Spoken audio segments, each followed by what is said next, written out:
Wear Testers. Yo, what's good guys? It's Nightwing2303 from WearTesters.com, and today we're going to be going over quite possibly my favorite basketball shoe of all time, and that's this guy right here, the D-Rose 6, but not just any D-Rose 6, this particular version, the PrimeKnit version. Now I will say right off the top is that it sucks that this is the only version of this shoe with PrimeKnit, or maybe I should have said the only colorway of this version of this shoe featuring PrimeKnit. But with that being said, let's just go ahead and get right into it. So right off the bat, the tooling of the shoe has not changed since the last time I wear test these, and that means that nothing's changed from the midsole down. Same great traction, same unbelievably awesome cushion. I mean, do I really gotta explain it? You know what I mean? Like this is just awesome. It's heaven for your feet. Now it's encased in what they call the stable frame, and that's to keep this stable, duh. Because Boost is so highly responsive and bouncy that this stuff by itself can be an accident waiting to happen. I'm really curious to see how the D-Rose 7 performs, because those things are kind of like all open and free. That'll be interesting. But as I was saying, this is, in my opinion, the best cushion that you can get. Boost is the best stuff currently on the market, bar none, hands down, no question asked. Point blank, period, dead ass. Best shit for your feet. Now, like I mentioned in the beginning of the video, the materials on this particular colorway is the only thing that really separates them from the rest of the D-Rose stuff, or the D-Rose 6s.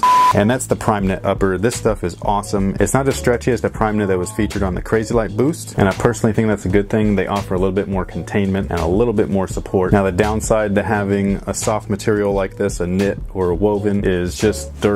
But the positive side is that it requires no break-in time, and if done right, it gives you the best one-to-one fit that you can ask for. Not only does it fit your foot like a glove, but it moves with your foot also. So no friction, no hot spots, no weird binding or pinching. It's just a one-to-one fit that suits your foot no matter what. The second key difference besides the upper that has changed has been the lacing system. These offer a lace loop-like design for the eyelets, and this offers just a much better contained fit than the typical ones that came with the regular D-Rose 6s. And it's weird to think that something so small and subtle made such a huge impact with the overall fit and lockdown of the shoe, but it did, and I love it. I did go down half a size, just keep that in mind. Because PrimeKnit can be stretched and all that kind of stuff, and it's so form-fitting, you want to make sure that you have the most containment possible. You want to make sure that that material wraps around your foot beautifully, perfectly, with that one-to-one fit. So for me, going down half a size achieved that. So like I was saying, with the midfoot area and the changed lace loops, those offered much better lockdown than the regular D-Rose 6, but the top sections here didn't change at all. You still have the cross strap made out of TPU or plastic, but this area did contain the foot much better than the regular D-Rose 6 as well, and it's not for the reason that you might think. Because the whole X-wrap design back here didn't change at all, it was actually the puffy tongue that did change. These are nowhere near as puffy as the regular versions, so you're able to lace these up just a smidge tighter. Smidge. It's like something my grandma would say. But anyways, because the tongue didn't have so much stuffing in it, you just were able to lace these up as tightly as possible without pinching or anything, because there's still enough cushion in there to not give you too much lace pressure. Now, the support of the shoe hasn't changed drastically, but like I was saying, in the materials and the fit section, the small little tweaks that they made, getting that one-to-one fit with the upper, replacing the eye stays with lace loops, and then slimming down the fat tongue, all of those things increase the overall support, making this, again, one of my favorite shoes to play in of all time. Now, with all of that out of the way, these guys right here are something that I'm going to be wearing when I'm not testing anything, and that's the main reason why I bought this shoe. And the reason for that is because I know specifically what my body needs right now, and that's why performance reviews are very important for those of you that want to make sure that you get the shoe that benefits you the most. So the reason why anybody does a performance review is to inform the viewer, right? So if you're watching a performance review and you learn nothing, then that reviewer didn't do their job, basically. But if you come out of a performance review knowing exactly what a shoe offers you, then that's the best thing for you, because then you can pick and choose out of the categories or attributes that you need, apply it to your body, and you're gonna get that shoe that's gonna be just like unbelievably awesome. So for example, for me, traction and cushion, those are my two #1 things that I need right now. I have chronic tendonitis, I have plantar issues in my left foot or heel, and lower back issues. It's awesome getting old, guys.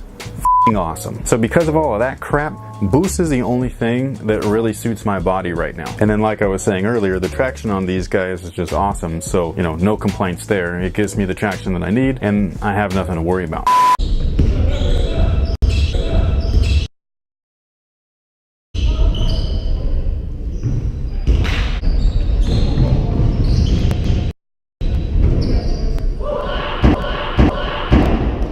Now, besides the traction and the cushion, materials, you guys know my personal preference. My personal preference is knit and wovens if it's not a really nice leather. And what do these guys have? PrimeKnit. So again, knowing exactly what you need is going to be your best ally in buying a brand new basketball shoe. Watch somebody that will really inform you, that legitimately teaches you something, aka somebody that actually knows their shit. And that'll be the best benefit for you in the long term, because you'll, for one, learn something new. For two, you'll be able to apply it to your own self and your own needs. And three, you'll never ever feel like you wasted your money. And that's no matter what the shoe's retail price is, whether it was 200 bucks, 50 bucks, you got it on sale, you got it for free, or whatever the case may be. You'll always feel like you got the most bang for your buck out of your purchase, as long as you're able to know what you need and then find the shoe that gives that to you. So that pretty much takes care of it, guys. Thank you so much for watching. Thanks for your support. Hopefully you learned something. If you have any questions, make sure to let me know down below in the comment section. And until next time, guys, have a good one. As of today, it's actually Friday. Or no, wait. No, today's not Friday. F